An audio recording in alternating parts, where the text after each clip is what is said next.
लोकसभा चुनाव के लिए अब चंद दिन शेष बचे हैं। सभी पार्टियां मैदान में उतरकर अपना प्रचार करने में लगी हुई हैं। ऐसे ही हमारे साथ हैं बिलासपुर लोकसभा से प्रत्याशी तोखन साहू जी, जिनसे आज हम बात करेंगे कि उनकी इस लोकसभा चुनाव में क्या तैयारी है।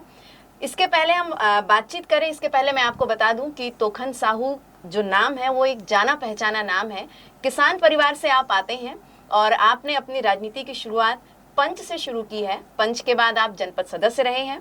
इसके बाद 2013 में आपने विधायक का चुनाव लड़ा और आप विधायक बने। इसी बीच आप संसदीय सचिव भी रहे हैं। तो हम सबसे पहले तो तोखन साहू जी का मैं वेलकम करती हूं। सर, बहुत बहुत स्वागत है आपका हमारे स्टूडियो में। आपका भी स्वागत है और आपके माध्यम से मैं सभी दर्शकों को नमस्कार करता हूं। साहू जी, मैं ये जानना चाहूंगी, अब लोकसभा चुनाव में अब चंद दिन शेष बचे हैं। आप लोग का जो प्रचार प्रसार है वो धुआंधार चल रहा है, आपका लगातार दौरा चल रहा है। साथ ही जो विपक्ष जो कांग्रेस है वो भी अपने प्रचार प्रसार में लगी हुई है। तो किस टाइप की रणनीति लेकर के आप चल रहे हैं? भारतीय जनता पार्टी कार्यकर्ताओं की पार्टी है। हमारे कार्यकर्ता गाँव-गाँव में हैं। हमारी प्रत्येक गाँव में हमारी इकाई का गठन हुआ है। भारतीय जनता पार्टी जो भी बात करती है उसको नीचे तक ले जाने में हमको बहुत कम समय लगता है, क्योंकि हमारा निचले स्तर तक के हमारे कार्यकर्ता हैं। और इस चुनाव को आम जनता माननीय नरेंद्र मोदी जी को प्रधानमंत्री बनाने के लिए लड़ रहे हैं। देश के कोने कोने से हम लोग जहाँ भी जाते हैं, जिस गांव में जाते हैं, लोग यही बोलते हैं कि माननीय नरेंद्र मोदी जी को फिर से प्रधानमंत्री बनाना है। वो इसलिए बनाना है क्योंकि पिछले 10 सालों में माननीय प्रधानमंत्री जी ने जो इस देश के लिए काम किए हैं, इतने सारे जन कल्याणकारी योजना संचालित किए हैं, इससे लोगों को विश्वास है कि मोदी जी ही ये काम कर सकते हैं। आपका जो बिलासपुर लोकसभा का जो क्षेत्र है उसमें जो आपकी 8 विधानसभा आती हैं, जिसमें अभी वर्तमान समय में जो 2 विधानसभा है, एक मस्तूरी और बेलतरा। तो आपका अभी समय मस्तूरी तरफ जो है वो दौरा चल रहा है, लेकिन जाति समीकरण के आधार पर हम देखें तो कहीं ना कहीं मस्तूरी विधानसभा तरफ में मोदी का मैजिक जो है वो चलता नहीं है। तो उसके लिए आपकी क्या रणनीति है? देखिए, मोदी का मैजिक तो पूरे देश में चल रहा है, नहीं चलने का कोई प्रश्न ही नहीं है। भारतीय जनता पार्टी सबका साथ सबका विकास को लेकर के चलती है। स्थानीय स्तर पर थोड़ा बहुत ऊपर नीचे होता है, लेकिन हमें अच्छा सपोर्ट मस्तूरी से भी मिलता रहा है, पहले भी मिलता रहा है। हम कोटा से भी जीतते रहे लोकसभा में। तो ऐसा नहीं है कि मोदी जी को मोदी का मैजिक मस्तूरी में नहीं चलता। इस बार आप देखेंगे कि मस्तूरी से अच्छे वोटों से हम लीड करके आएंगे। तोखन जी, भाजपा ने अपने मैनिफेस्टो जिसे वो मोदी की गारंटी बता रही है, उसमें ऐसे कौन से मुद्दे हैं लगता है कि जो स्थानीय प्रभाव छोड़ेगी? देखिए, सबसे बड़ी बात यह है कि पूरे विश्व में भारत ही ऐसा देश है जहाँ की सरकार, माननीय मोदी जी की सरकार प्रत्येक किसानों के लिए चावल भेज रही है। 80 करोड़ लोगों के पास सीधा चावल पहुंच रहा है। दुनिया में ऐसा कोई देश ही नहीं है। दूसरी बात, अभी हमारी मोदी की जो गारंटी पूरी हुई है, मातृ वंदन योजना के माध्यम से सभी माताओं के खाते पर पैसे पहुंच रही है। पहली बार माननीय मोदी जी की सरकार बनने के बाद हमारी माताओं के लिए शौचालय की चिंता हुआ, माताओं को गैस सिलेंडर मिले इसकी चिंता हुआ, प्रधानमंत्री आवास मिले, पक्का मकान में लोग रहें, वहाँ तक बिजली पहुँचे, उन घरों तक पानी पहुँचे। ये तो पहली बार किसी प्रधानमंत्री ने सोचा कि गरीब भी अच्छे जीवन जिए, और ये गांव तक पहुँच रही है। और अभी हमारे जो मैनिफेस्टो में आया है, माननीय प्रधानमंत्री जी ने कहा है कि यदि परिवार बढ़ा है तो हम और भी 3 करोड़ प्रधानमंत्री आवास बना करके देंगे। तो मोदी जी जो कहते हैं वो करते हैं, और बहुत कम समय में, मात्र 100 दिन में हमारी विष्णुदेव जी की सरकार के द्वारा जो बातें कही गई थी, जो बड़ी बातें कही गई थी, मातृ वंदन योजना की पैसा पहुंचाना, किसानों को 2 साल का बोनस देना, कांग्रेस पार्टी ने भी कहा था, वो उन्होंने गंगा जल लेकर के उन्होंने कसम खाई थी, पर हमने कहा कि भाई हम देंगे, विश्वास रखिए। लोग विश्वास किए और हमने कम समय में 2 साल का बोनस भी दिया, 31 रुपये में धान खरीदा, 21 कुंटल दाल खरीद करके अंतर का राशि भी दे दिया, किसान सम्मान निधि का पैसा भी किसानों के खाते में पहुंच गया। तो कम समय में एक बड़ी उपलब्धि भारतीय जनता पार्टी के द्वारा ये हासिल किया गया। तो किसान एक बड़े फैक्टर रहे हैं हमेशा, आप किसान मोर्चा के अध्यक्ष भी हैं, तो वो कहीं ना कहीं फायदा पहुंचाता दिख रहा है आपको? जी, देखिए, मैं किसान परिवार में जन्मा हूँ। मुझसे पहले मेरे परिवार में राजनीति से कभी किसी को लेना देना नहीं था। मैं ही पंच बना हूँ, पहले पंच बना हूँ, अगले पंचवर्षीय में सरपंच, फिर जनपद सदस्य, फिर मेरी पत्नी श्रीमती लीलावती साहू जनपद अध्यक्ष बनी। पार्टी की कृपा रही, 13 में टिकट मिला, विधायक बना। फिर माननीय डॉक्टर रमन सिंह जी के कृपा से मुझे संसदीय सचिव बनाया गया और अभी मैं किसान मोर्चा का प्रदेश अध्यक्ष हूँ। तो ये भारतीय जनता पार्टी है कि मैं बहुत छोटा कार्यकर्ता हूँ और पार्टी मेरे पर बड़ी कृपा करके आज सांसद के। कांग्रेस के जो देवेंद्र यादव हैं उनको जिताने के लिए जो यादव लॉबी है वो लामबंद हो गई है। देखिए, यादव कांग्रेस के साथ क्यों जाएंगे? सभी यादव और सभी समाज के सभी वर्ग के लोग भारतीय जनता पार्टी के साथ जुड़े हैं और जुड़े रहेंगे। ऐसा एक भी मुझे कारण बता दीजिए कि किसी वर्ग के लोग भारतीय जनता पार्टी को सपोर्ट नहीं करेंगे। सारे वर्ग के लोग सपोर्ट कर रहे हैं। इस देश में बड़ी बड़ी समस्याओं का समाधान माननीय मोदी जी किए हैं। क्या कभी किसी ने कल्पना किया था कि हम लोग नारा लगाते थे ना, रामलला हम आएंगे, मंदिर वही बनाएंगे, लेकिन तब हुई जब माननीय मोदी जी की सरकार आई। और लोग कहते थे कि खून की नदियाँ बहेगी, लेकिन कहीं एक मच्छर नहीं बढ़ा। लेकिन ये प्रभु श्री राम जी के मंदिर का निर्माण हुआ है। हम सबकी आस्था तो है, यादव भी मानते हैं। इसी पे सवाल है कि मंदिर का फैक्टर आप ग्रामीण इलाकों में भी जा रहे हैं, वहाँ कितना प्रभावी है? सब जगह प्रभावी है, रहेगा। आस्था है लोगों का। क्या कहते हैं लोग? सब लोगों की आस्था है। जो राम को लाए हैं हम उनको लाएंगे। कांग्रेस पार्टी तो नहीं चाहती थी ना कि राम मंदिर का निर्माण हो। आज कांग्रेस कहती है राम सबके हैं।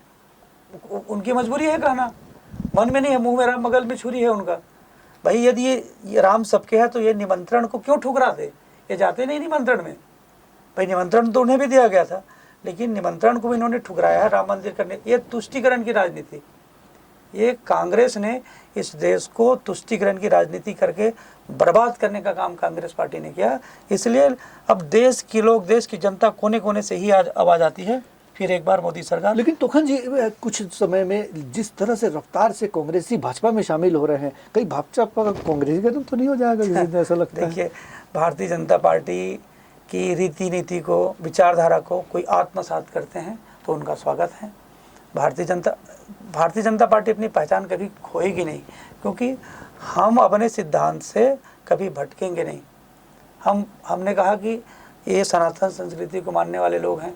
सनातन संस्कृति सबको लेकर के चलने वाली है ना, और उसी मूल सिद्धांत पर हम चलते हैं। आप बताइए मुझे, मोदी जी ने कभी किसी के साथ भेदभाव किया क्या?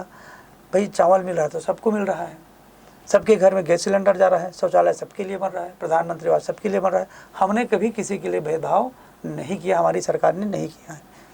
एक चीज देखने में आ रही है तोखन जी कि आपका सामना देवेंद्र यादव से है। आप चूंकि ग्रामीण अंचलों में भी जाकर के बहुत सघन जनसंपर्क में लगे हुए हैं, सुबह से शाम तक आपका दौरा रहता है, लेकिन कहीं ना कहीं वॉल राइटिंग या प्रचार प्रसार में कांग्रेस आपसे आगे दिख रही है, आपका प्रचार प्रसार पीछे दिख रहा है। भारतीय जनता पार्टी कोई दिखावे के लिए कोई काम नहीं करती। भारतीय जनता पार्टी का हर गांव में, एक एक गांव में कार्यकर्ताओं की फौज है। और मैंने आपसे कहा ना कि इस चुनाव को आम जनता माननीय मोदी जी को प्रधानमंत्री बनाने के लिए लड़ रही है। आम जनता की मन में एक ही बात है कि इस देश का भविष्य यदि सुरक्षित है तो माननीय मोदी जी के हाथों में ही सुरक्षित है। इस देश की आशाओं को, आकांक्षाओं को माननीय मोदी जी ही पूरा कर सकते हैं। बड़ी बड़ी समस्याओं का समाधान हुआ है। कांग्रेस के लोग भी इस बात को सोचते हैं कि कश्मीर में धारा 370 समाप्त हुई है, ये कितनी बड़ी बात है। ट्रिपल तलाक कानून आया है, हमारी मुस्लिम बहनों के जीवन में भी खुशियाँ रहें। तो किसने सोचा था? मुस्लिम कंट्री में ये कानून पहले से लागू हो गया है, लेकिन हमारे देश में मोदी जी के आने के बाद लागू हुआ है। बिलासपुर लोकसभा की जो सीट रही वो पिछले 35 सालों से भाजपा का गढ़ मानी जाती रही है। इस बार भी वही जादू बरकरार रहेगा?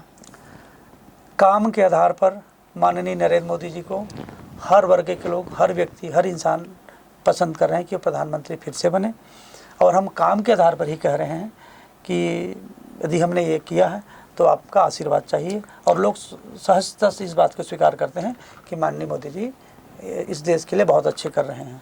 तो जी हमने देखा 2014 और 18 में जीत का अंतर जो है बिलासपुर लोकसभा सीट से कम हुई है, तो क्या आपके नेतृत्व में ये जीत का अंतर बढ़ेगा या फिर वैसा ही होगा? मुझे ऐसा विश्वास है, और मेरे भारतीय जनता पार्टी के सभी वरिष्ठ नेता, सभी विधायकगण और विधायक जो हमारे प्रत्याशी रहे हैं, संगठन में काम करने वाले सभी लोग पूरे मनोवेग से सब लोग काम कर रहे हैं।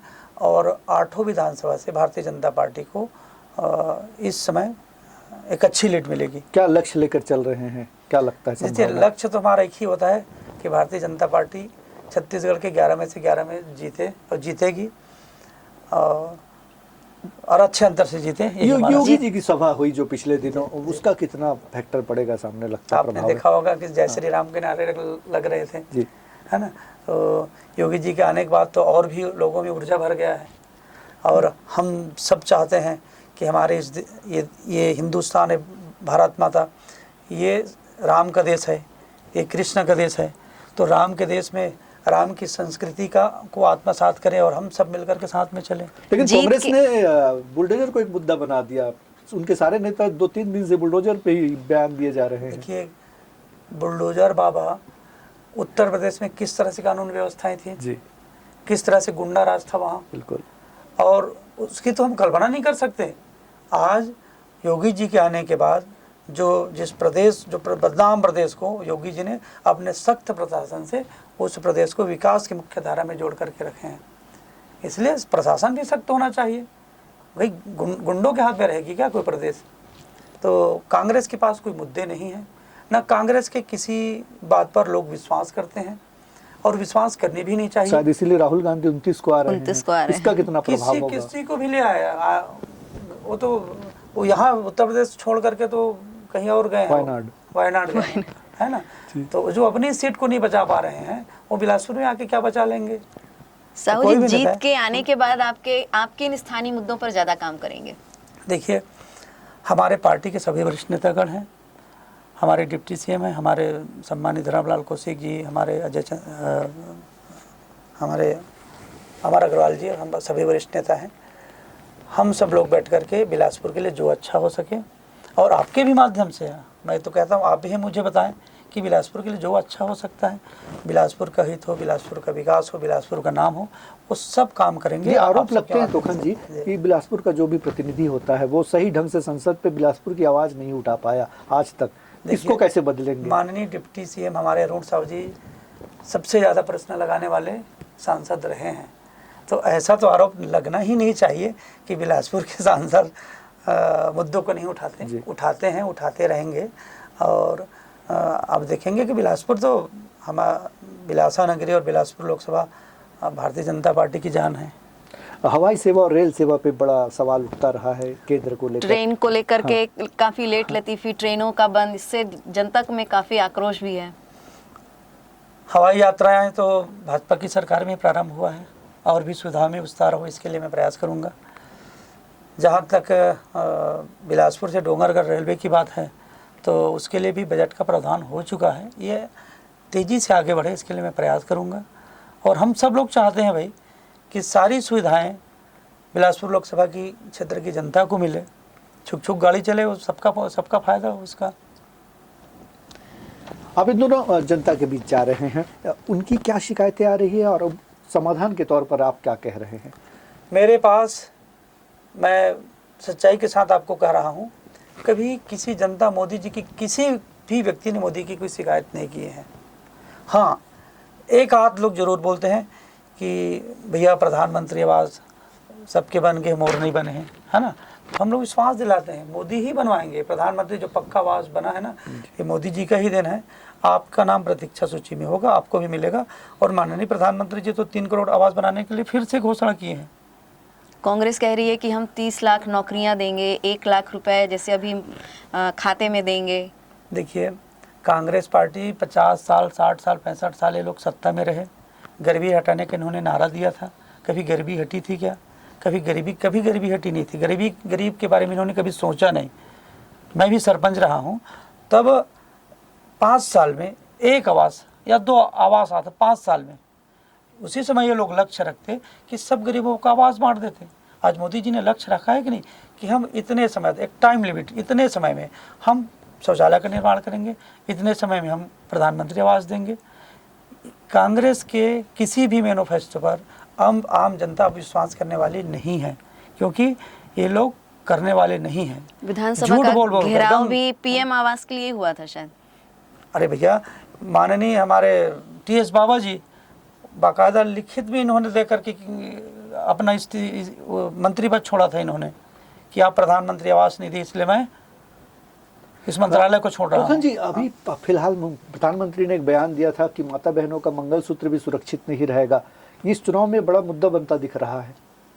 देखिए, भारतीय जनता पार्टी, जैसा कि मोदी जी ने पहले ही कहा कि हमारी माताएं शक्ति का स्वरूप है जी। और इस शक्ति के लिए हम सब अपना जान लगा देंगे। तो हम सब लोग तो शक्ति की उपासना करने वाले लोग हैं। माताओं बहनों का सम्मान हो और उसके लिए जो भी हो हमारी सरकार काम कर रही है। आप हमारे चैनल के माध्यम से कुछ कहना चाहेंगे? मैं सबसे पहले तो आपको बहुत हृदय से नमन करता हूं, अभिनंदन करता हूं और आपके माध्यम से मैं बिलासपुर लोकसभा क्षेत्र के सभी मतदाता भाइयों बहनों से निवेदन करता हूं कि तोखन साहू आपका ही भाई है, आपका बेटा है, बिलासपुर का बेटा है और आपका बेटा बन करके, आपका भाई बन करके सेवा करेगा। आप सब 7 मई को कमल फूल छाप में वोट दे करके प्रचंड मतों से जिताएंगे। जय श्री राम। ये थे हमारे साथ बिलासपुर लोकसभा सीट से भारतीय जनता पार्टी के प्रत्याशी तोखन साहू जी, जिन्होंने हमसे हर मुद्दे पर बेबाक होकर के बातचीत की।